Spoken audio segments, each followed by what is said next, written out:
Il faut que les gens sachent. Et si on peut sauver une dizaine de personnes, c'est quelque chose d'extraordinaire. Et moi, je crois qu'il faut parler, il faut toujours en parler, toujours en parler.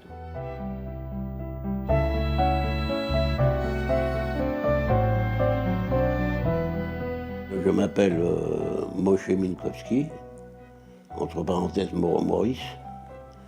Je suis né le 8 janvier 1925 dans un petit village en Pologne qui s'appelle Pszytik. Et on était une famille de 6 enfants. Ma mère et mon père, on était 8. En Pologne, les Juifs, ils étaient en danger permanent. Ils étaient toujours en danger. Parce que les Polacs, ils voulaient pas des Juifs. Moi, j'ai encore peut-être tout gosse, mais mes parents ont décidé de s'en aller, de venir à Paris. Alors, mon père est parti avant. Et arrivé à Paris, il a cherché du travail. Et on lui en a trouvé, il faisait des pantalons. Un copain, lui a dit qu'il avait un appartement dans le 11e arrondissement, et s'il veut, il peut le prendre, comme ça il pourra travailler dans l'appartement. Et c'était bien parce que c'était un appartement qui était assez grand, et alors il a pris une grande pièce pour son travail, et tout le reste c'était pour que les enfants soient à l'abri, quoi. Et c'était assez grand parce qu'il y avait même une salle de bain.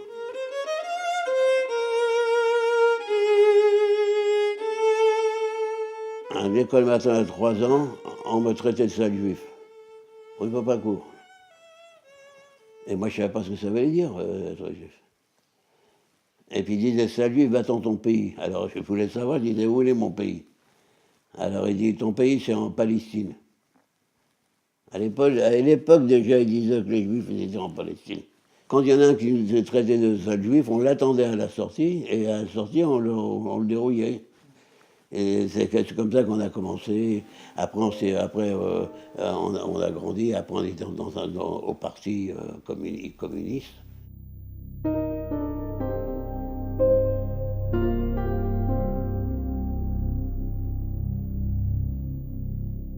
C'est à ce moment-là qu'on a commencé à militer. Alors, on est descendu sur les boulevards, parce qu'il y avait sur les boulevards qu'il y avait de la bagarre. C'était pas dans les petites rues. On militait comme ça, on était plusieurs copains. Chacun avait une bande de 10-15 personnes. Et on partait sur les boulevards, on était une cinquantaine. On partait sur les boulevards, on s'asseyait exprès dans les cafés on savait que c'était interdit. Les propriétaires disaient allez, partez d'ici parce qu'on va avoir des histoires. Et nous, on n'avait peur de rien. Les Juifs n'avaient pas le droit d'aller dans un café. Les Juifs n'avaient pas le droit d'aller dans les épiceries les mêmes que les non-Juifs. Les Juifs, il fallait qu'ils traversent quand il y avait un militaire ou tout ça. Dans une journée, il y avait 10 lois qui pouvaient se faire. On ne savait plus quoi faire. On ne savait pas si c'était noir, c'était bien, ou blanc, c'était bien. On ne savait pas quoi faire. L'étoile jaune, je ne l'ai pas porté. Je n'ai pas voulu le porter. J'ai porté pendant 2 jours. Après, je ne le portais plus. Parce qu'on ne pouvait rien faire avec les toiles juives. Les toiles, on les met dans la poche. Si on voyait que c'était chaud, hop, on leur mettait.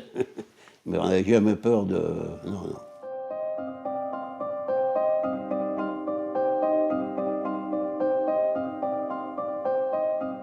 Un jour, on tape à la porte, il était 6 heures du matin, et on ouvre la porte, il y avait des gendarmes, et il y avait des inspecteurs de la préfecture. Alors, monsieur Minkowski, oui, habillez-vous, on vous emmène. Alors pourquoi? On arrête tous les étrangers. Tous les étrangers qui viennent d'arriver, on les arrête. On vous relâchera après, mais on vous arrête. Alors habillez-vous, on vous emmène. Alors ils regardent partout. Moi il me regarde. Il y en a un qui dit à l'autre, et lui, oh, qu'est-ce qu'on fait? On l'emmène. Il dit non, lui, il est trop petit. Mon père, il s'est habillé, et mon frère, il s'est habillé aussi. Et ils sont partis avec les inspecteurs, avec la police. Et ils les ont emmenés à Pithiviers et Boum-la-Rolande. Sitôt qu'il a été arrêté pour Pithiviers, je ne l'ai plus revu.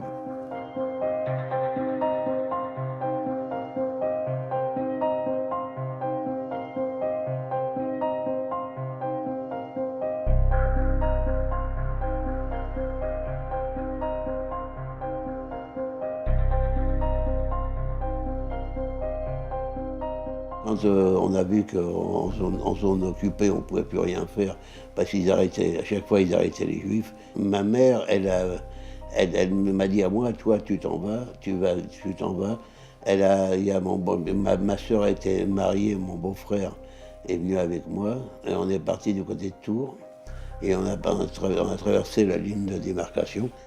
On s'est installé à Toulouse pendant plus d'un mois. Pour vivre, on faisait les marchés. À l'époque, on vendait du cirage en démonstration. Alors on montrait la qualité du produit, et puis on faisait briller la chaussure. Mais on savait que ma mère et les enfants, ils étaient à Paris et qu'ils n'avaient pas à manger. Alors on essayait par tous les moyens de leur envoyer de l'argent.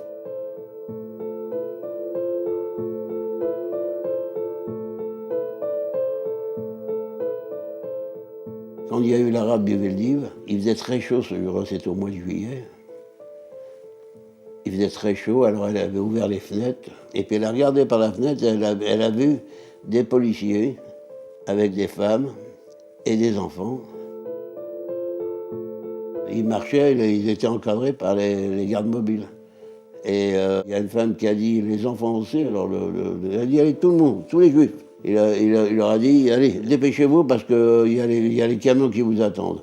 Et comme ça, comme ma mère elle a vu ça, alors qu'est-ce qu'elle a fait? Elle a dit, allez, habillez-vous, descendez, on va aller se cacher. Et c'est là qu'elle a été, qu'ils ont été dans la cave de l'immeuble. Et il y a la concierge qui lui a dit, Madame Minkowski, sortez de là, parce que si ils voient que vous êtes là, ils vont dire que c'est moi qui vous ai caché, on va me fusiller. Alors ma mère, elle a pris ça, le rebond, elle a pris ça, elle a dit, Madame Register, si vous dites qu'on est là, il va dire que c'est vous qui nous avez cachés. Les policiers sont arrivés, ils ont demandé après nous, après la famille Minkowski, parce qu'ils avaient des listes. Et elle leur a dit, ils sont partis en zone libre. Juste après, quand elle a vu ça, il y avait un monsieur qui vendait il était chiffonnier, il vendait des vêtements, plein de choses dans la cour. Elle s'est arrangée avec lui. Et elle habillait tous les enfants et tout ça, elle les a cachés en dessous des bâches. Et puis ils sont partis en zone libre. On habitait à Villeurbanne avec ma mère. Un jour, comme d'habitude, on allait au marché. Ma soeur s'était mise un peu plus loin. Moi, je me suis mis sur un autre côté. On a fait un dévalage, comme tous les quelques jours. Tout d'un coup, est arrivé les Allemands. Alors, c'était Barbie.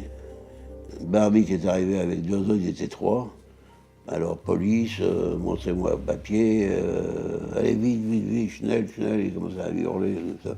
Et tout, s'il nous frappe pas. Et on a fait remballer, ils ont été chercher mes sœurs. Ils ont été les chercher parce que j'ai été dénoncé. Ils ont dû dire que c'était mes sœurs. Et ils les ont fait remballer aussi. Et puis, ils nous ont emmenés à la commandanture, qui se trouvait place des Bretons. Il nous faisait peur, il lançait des trucs, il sortait les revolvers, il tirait sans nous viser, mais rien que pour nous faire peur.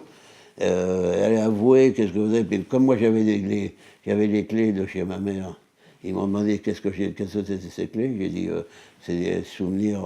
On habitait à Paris, j'ai gardé mes clés. C'est pas vrai, c'est pas vrai. Alors ils nous faisaient descendre dans la cave.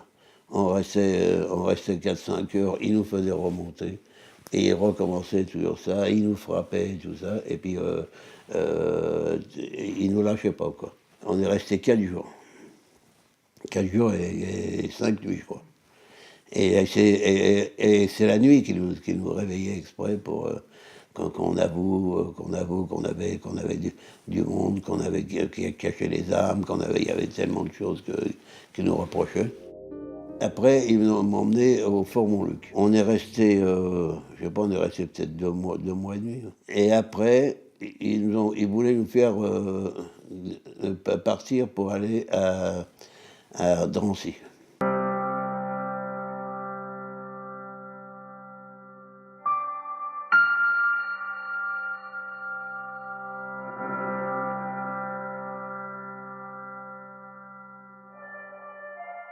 On nous avait dit qu'on allait partir au fin fond de la Russie pour refaire un pays comme Israël.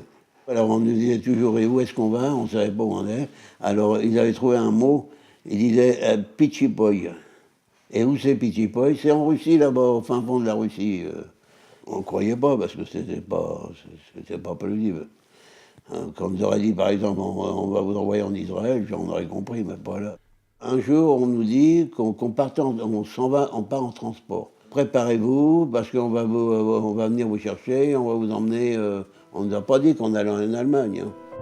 Il y avait un train avec 60 wagons, je crois, en tout. Il n'y avait pas assez à Drancy. Ils avaient besoin de je ne sais pas combien de têtes. Ils ont été chercher des enfants dans une école juive à Paris. Il y a eu 130 gosses qui sont partis avec leur professeur, la morale qui les accompagnait. On était dans le wagon, il y avait tellement de monde, on pouvait pas se coucher tellement, c'était pas assez grand, quoi. Et au milieu, il y avait un paquet de pain, des pains de livres. Et puis on cherchait quelque chose pour manger à côté, il n'y avait rien. Il n'y avait ni eau, il n'y avait rien, rien du tout. Il n'y avait que le pain, c'est tout. Il y en a un qui prend un pain, il le casse, il y avait des lames de scie. Et les copains de la résistance savaient qu'il y avait ça. Alors on a cassé ça, on a commencé à scier. Et tout d'un coup, le train s'arrête. Et ça commence à hurler. Les SS, ils commencent à taper, à tirer et tout ça. Les chiens, ils sont là, ils veulent bouffer tout le monde. Alors ils ont trouvé dans un wagon les scies. Alors ils ont déshabillé tout le monde et les ont mis tout nus, parce qu'ils savaient qu'ils voulaient se sauver. Ils ont pris, ils ont marqué le wagon avec 2 croix, pour que quand ils arriveraient à Auschwitz, qu'on les emmène directement au four crématoire. Et puis à un moment, le train s'est reparti, et on est arrivé à Auschwitz.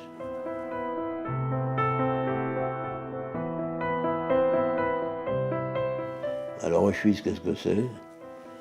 C'est des rails. Au bout des rails, il y a un petit portail. Il faisait nuit, il pleuvait, il faisait froid. On attendait le matin pour que les SS arrivent. Les SS sont arrivés. Ils ont commencé à hurler, parce que leur truc à eux, c'était de hurler, de faire peur aux gens. Et alors, ils ont ouvert les wagons. Alors là, ça a été le désastre. Là, je crois que n'importe lequel voulait se suicider. Moi, je sais que moi-même, j'aurais un revolver là, je me tuais, je voulais pas, j'aurais pas pu vivre comme ça. C'était terrible. Un wagon à bestiaux, c'est pas comme un wagon, c'est haut, il n'y a qu'une seule marche, donc il faut sauter. Les femmes avec les enfants, et elles sautaient avec les enfants tombaient. Il y en a une qui a sauté sur un SS, parce que le SS prenait son gosse, prenait son petit bébé. Il a pris le revolver, il l'a tué. Ça a été un drame épouvantable. Et en même temps, ils ont fait des sélections. Parce que les sélections, c'était quoi? C'était le travail et la mort. Où on pouvait travailler, où c'était la mort. Ils ont chargé ceux qui ne pouvaient plus travailler, des personnes âgées et tout ça, ils les ont mis dans des wagons. Les enfants, tout ça, ils les ont mis dans des wagons. Ils allaient directement au formatoire, ils passaient. Alors le formatoire, c'était quoi? Le wagon rentrait. Les gens, on leur disait de se déshabiller parce qu'ils allaient prendre une douche. Alors les gens se déshabillaient, on leur donnait des vêtements et puis une serviette. Ils rentraient à la douche, et au lieu qu'il coule de l'eau, il coulait du gaz. Et les gens y tombaient. Ils attendaient un petit peu. Une fois qu'ils étaient tous morts, ils ouvraient, ils balayaient tout ça, et ils les mettaient à un autre endroit et ils s'en allaient au four crématoire. C'était automatique après pour partir comme ça. Il y a eu des centaines et des centaines de morts là-dedans. Pas qu'avec nous, parce qu'il y a des trains, il en arrivait 3-4 par jour, hein, et par nuit. Ça, nous, on ne le savait pas encore. Nous, on était prêts à partir pour travailler. Les travailleurs, on était On était moins nombreux. On a été, il y avait que, je sais pas, 4 kilomètres à faire. On a été à pied. Ils nous ont fait descendre dans la cave. Là, ils nous ont donné les douches qu'il fallait. Ils nous ont habillés. Et après, ils nous ont marqués avec les numéros du bras. Tous les hommes, les femmes, tout ça, tout le monde avait. Alors là, moi, il me l'avait fait petit, mais il y en a qui l'avaient tout. Ma soeur, elle en avait un qui était grand comme ça, de l'autre côté.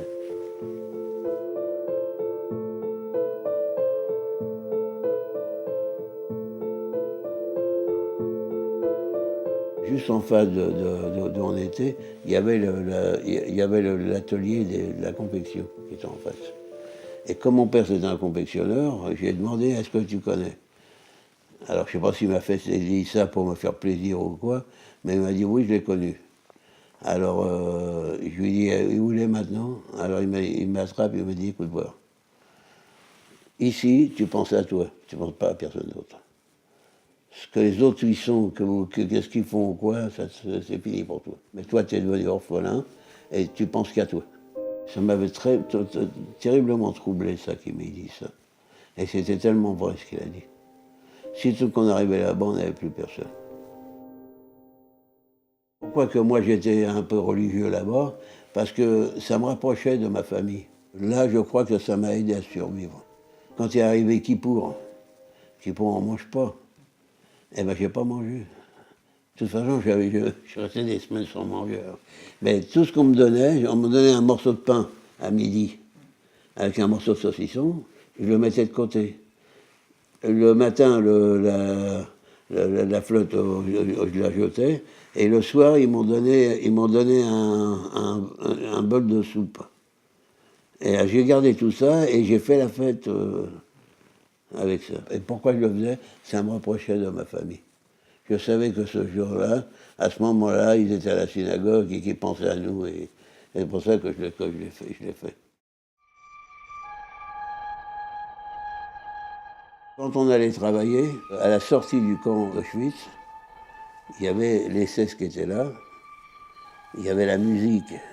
Il y avait la musique pour entraîner, pour aller travailler. On comptait les prisonniers. S'il n'y avait pas le nombre, ils rentraient à nouveau, ils se mettaient au garde à vous, on recomptait tout le monde et on attendait qu'il y ait le compte avant de pouvoir repartir. Et celui qui s'enfuyait, le soir après manger, il disait de se mettre au garde à vous et il pendait ceux qui avaient voulu se sauver. C'est pas ça qu'il faisait pas pour s'en aller. Parce qu'il y en a qui se jetaient sur les fils de fer barbelés pour pouvoir finir leur vie. Les fils de fer barbelés étaient électriques, donc ça électrocutait les gens. Quand il y en a envoyé un qui mourait sur place, alors on le regardait et puis il y en a qui disaient regarde la chance qu'il a, lui il a fini de souffrir. Moi je voulais en finir avec ma vie, j'en avais assez. J'en avais assez, et puis les copains me disent ne fais pas ça, ne fais pas ça. On doit rentrer, on doit expliquer, on doit dire. Parce que tous mes copains, ils m'ont dit tu raconteras. Tous les copains qui sont restés là-bas, ils m'ont dit tu raconteras ce qui s'est passé. Et c'est atroce. Ce qu'ils ont pu faire à un être humain, c'est quelque chose d'épouvantable.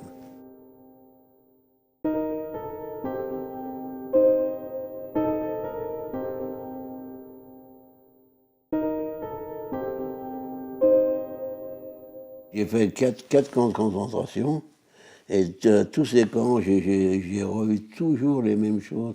La misère, les gens mourir, les gens mis dans un coin.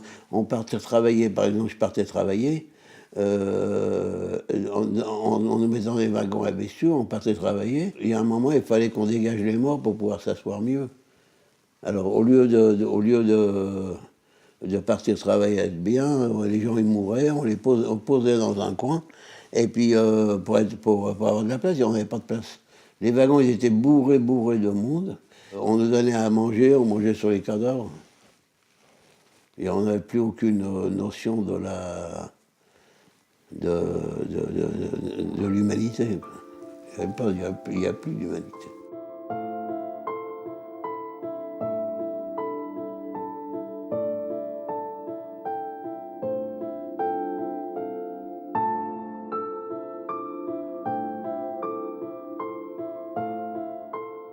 Quand les Américains ils sont arrivés, ils ont ouvert la porte et ils ont vu tous ces cadavres par terre, plein de cadavres. On les ramassait même plus tellement il y en avait. Ils ont regardé, ils ont commencé à pleurer. Les soldats eux-mêmes ont pleuré. Comment ils ont pu faire une chose comme ça?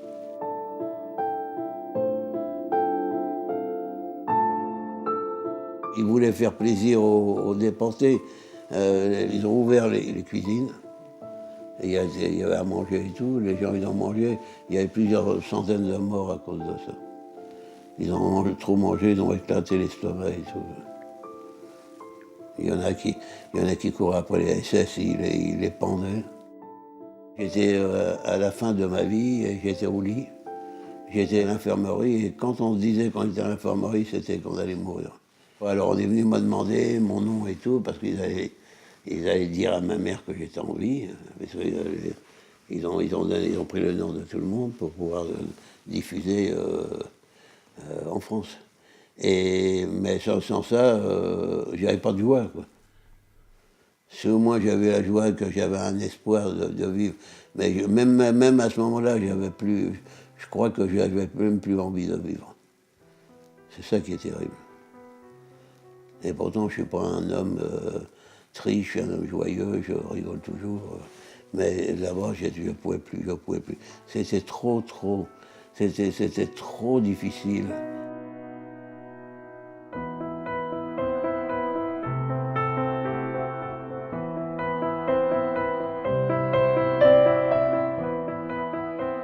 Ils m'ont rapatrié à Lyon.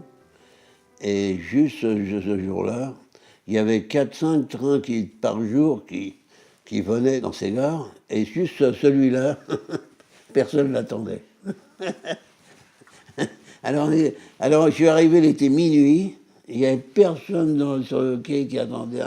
Et dans la journée, c'était bourré de monde. Les gens, ils couraient comme des fous pour savoir quand est-ce qu'ils pourraient voir un déporté. Et ils demandaient aux déportés, vous connaissez un tel, vous connaissez un tel. Et vous ne connaissez pas mon père. J'ai été voir ma mère quand je suis descendu du train à Lyon.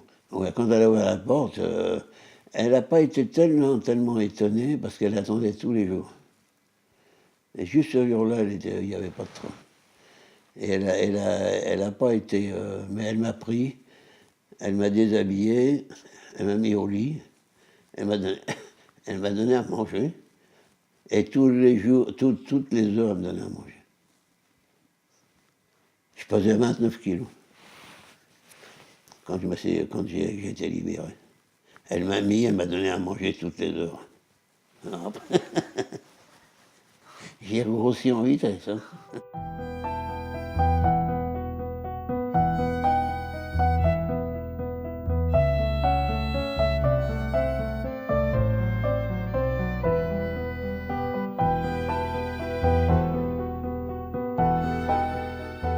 Pour moi, c'est très important parce que si on ne parle pas, c'est entrer dans l'oubli.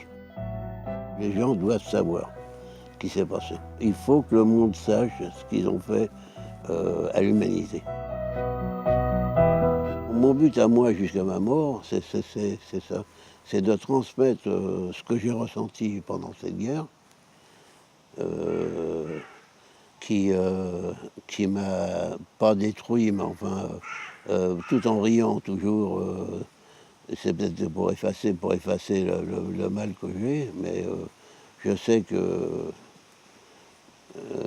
pour moi, je penserai toujours à ça, et ça ne me quittera jamais. Ça sera toujours pareil. Je pense à ça nuit et jour. Je ne peux pas oublier ça, je ne peux pas l'oublier.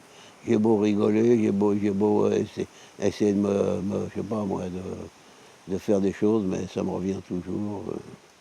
C'est en moi, quoi.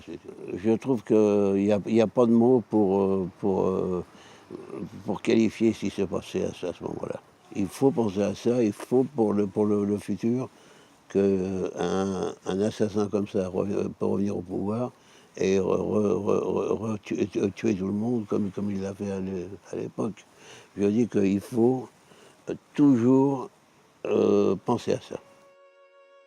Ce qu'on peut me souhaiter à moi, c'est de voir tous les gens heureux.